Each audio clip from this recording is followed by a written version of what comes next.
બંને દંપતીનું એક મોટામાં મોટું એ છે સરસ પ્રણાલિકા શરૂ કરી છે. સન્માન કરવામાં એના ઘરે જઈને કરવાનું. વાહ વાહ. ઓલાને ત્યાંથી બોલાવવાના. દાનભાઈ, હું એક જ વસ્તુ બહુ સાદી ને સીધી સમજી ભાઈ, કે સમાજ નાનો હોય એને જો મોટો કરનાર કોઈ હોય ને તો એ કલાકાર ને સર્જક છે.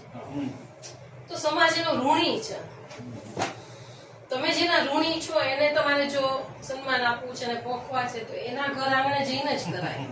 કારણ કે એની જરૂરિયાત કે એનું સદભાગ્ય નથી, આપણું છે. આપણે એવું સમજીએ છીએ કે નહીં આપણે આ કામ કરવું જોઈએ, તો સર્જકને કઈ આપણે ન બોલાવવાનું હોય, આપણે જ એના આંગણે જવાનું હોય.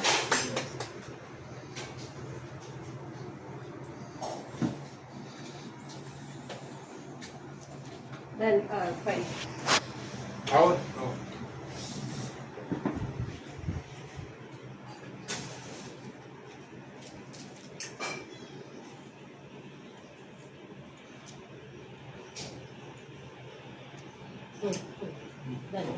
ઋષિ સર્જક સન્માન આપવું એવું મારા મનમાં ત્યારે એ વિચારે જન્મ લીધો.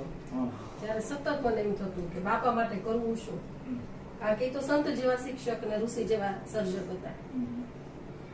એટલે પછી મેં નક્કી કર્યું કે એક સત્વશીલ સર્જકને મેં હું જેટલી એની સાથે જીવી છું, હું તો પરણેલી દીકરી છું એટલે અમુક સમયે નીકળી ગઈ ઘરની બહાર, પણ મેં મારા ફાધરને જે ઊંચાઈ સાથે જીવતા જોયા છે, જે મૂલ્યો સાથે જીવતા જોયા છે, એ હંમેશા કહેતા કે કલાકાર અને સર્જકનું એક જ કર્તવ્ય છે કે એને માના ધાવણ જેવું સર્જન કરવું, પોતાની કલાને એટલી પવિત્ર રાખવી.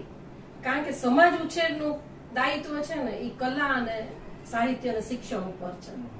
એટલે દરેક કલાકાર અને દરેક સર્જક એ ચારિત્ર્યવાન, સંવેદનશીલ હોવો જોઈએ અને એટલા પવિત્રતાથી એને એનું સર્જન કરેલું હોવું જોઈએ કે એ મૂલ્યવાન સર્જન થકી બાકીના સમાજ ઉછેરનું જે કાર્ય છે એ સુપેરે થતું જ રહે.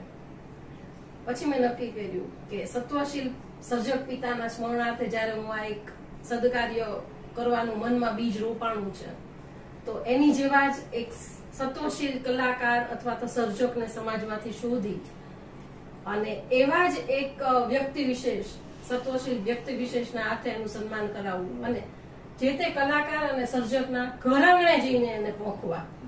કારણ કે થવું જોઈએ આવું કે સર્જકને પોખવો ને એ સમાજનું સદભાગ્ય છે કે એના થકી કઈક ઊંચાઈ પામે છે સમાજ.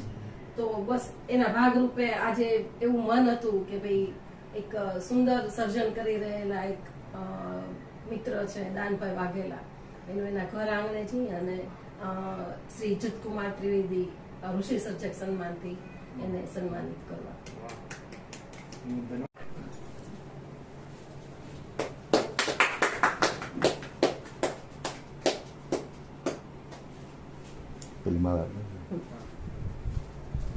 બધાનો